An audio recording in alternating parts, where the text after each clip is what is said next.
Now, what will the court order do?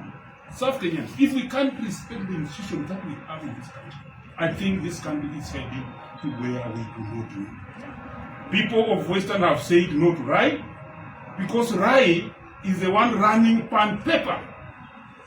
And the moment Rai took Pan Paper in 2016, there were promises that actually they will pay workers, the government will pay workers, up to, as I talk today and address this media, the staff of Pan Paper have not been paid from 2016.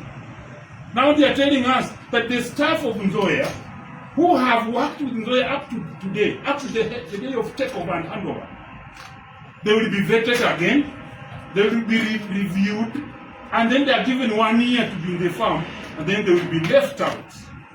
We have farmers who have money owed by Nzoia Sugar Company. The company owed them money.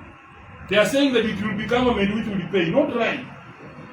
Now, when you sell a factory or this and change the name from Nzoia to maybe Rai Sugar Mills, or whichever the name can become, after handover, the name is changing. Farmers will sue who? Nzoia will not be existing.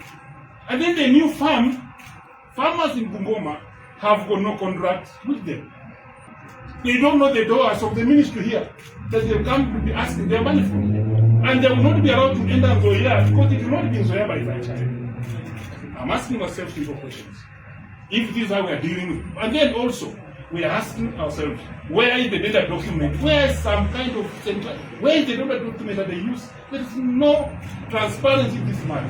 How many farms they bid for this? Those are a few things I'm concerned with. We are here with the leaders. When you see seated here, all are leaders from the region. When you see my Excellency Okiomta, when you see the Sifuna Edwin, when you see Ototi, and when you see my good friend Tindiman, you can see that Western is concerned about the loss of this thing scrupulously. And thank you so much. I want to join my colleagues from Western Kenya. I am the Senator of Nairobi. We don't grow any cane here. But those of you who know me know that I have to disclose my interest in this matter. First of all, my umbilical cord is buried in a sugarcane farm in a village called Kitinda in West Sangalo Ward, Kandui constituency of Bungoma County. We are sugarcane farmers.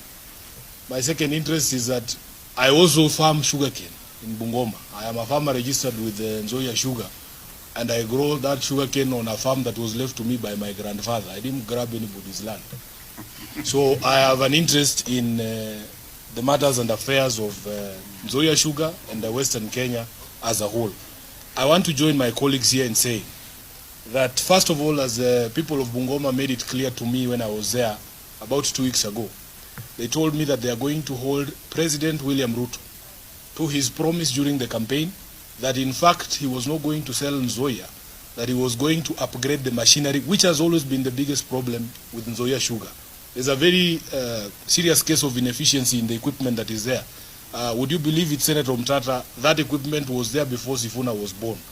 It is obsolete and it is very inefficient. The promise he made to the people of Kenya or the people of Bungoma was that we were going to get new machinery. Number two, let us be clear that the land on which Nzoia sits is owned by the people of Bungoma. It is community land that is vested in the county government of Bungoma. Therefore, if you want to have any conversation about that land, you must talk to the people of Bungoma through their representatives. And on this particular issue, because we have been here before, honorable members, we want the people of Western Kenya to draw a list of all their children in leadership. All of us who come from there. The MCA for Bukembe East, the Member of Parliament for Kandui, the Senator of Bungoma, the 9 members of Parliament from Bungoma, and the over 30 members of Parliament from Western Kenya. Each one of us will have to account to the people of Western Kenya if this machine is sold. Because as you've been told, we sold Pan Paper, and we were told that it was being revived. They went there and banned some, what are they called? Misogoro. I don't know what is it. The maize cobs, after you've removed the maize. And smoke billowed there for a week, and then they said they have revived Pan Paper. But they were after the assets of Pan Paper. It is... The forest concession. Yeah.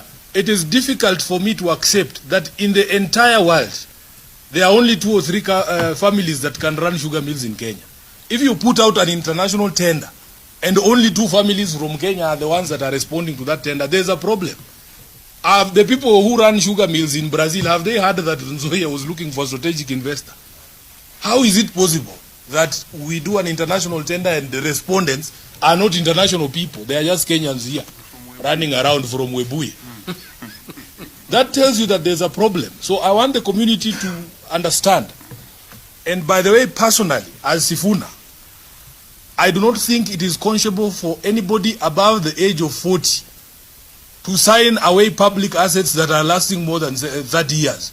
You will not be there to explain to the people 30 years later, if this machine doesn't revert to us, you will not be there to explain. These people who call themselves senior leaders in the region, they will not be there 30 years from now to explain to the people what happened. It will be, questions will be sent to us, Kina Sifuna here, to explain to that generation what happened to these things. So anyone above the age of 40, what we call intergenerational equity does not allow you to sign off an airport for 30 years or Nzoia sugar for 30 years. And I want to stand firm with the people of Western Kenya because I have disclosed my interest here. We will not allow this to happen. This, as the governor of Kisumu said, this is daylight robbery. There is no other way of putting it. This is daylight robbery. And the issues that have been raised here, number one, there needs to be a transparent process. If you go to Bungoma, the people of Bungoma want Nzoia to be fully functional. They want the machines to work. They want the company to work. They want to make money. This is the only economic activity we do in Bungoma. So it is not possible for you to come and take away the only economic activity. You know, in the entire Western Kenya, we don't export anything.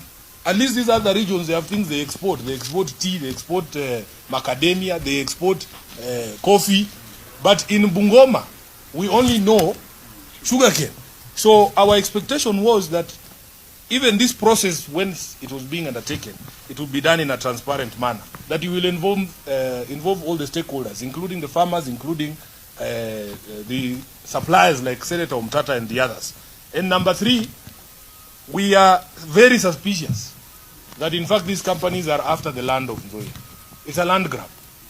So all we are saying is that if, for as long as the process is not above board, we as leaders in the National Assembly and in the Senate, we will not accept it. And we are telling Rai, there are 1,000 ways to make people uncomfortable. You can sign away things at night there where you think the farmers will not be there. But I can assure you, if he knows the history of the Chetambe War, and he should also ask Moi what happened to his motorcade when he tried to access us without our permission. All these things are historical, they are there. We have ways and means, even in the spiritual realm. So nobody should joke around with this issue. This is a serious issue. We want these guys to be serious, to go through a transparent process, carry people along, carry the farmers along, carry the suppliers, every stakeholders, even the people who work in this company, to be carried along. Other than that, this is not a process that we can support. I thank you, and I want to stop there. If there are any questions, they should be directed to the gentleman from Bungoma. Thank you.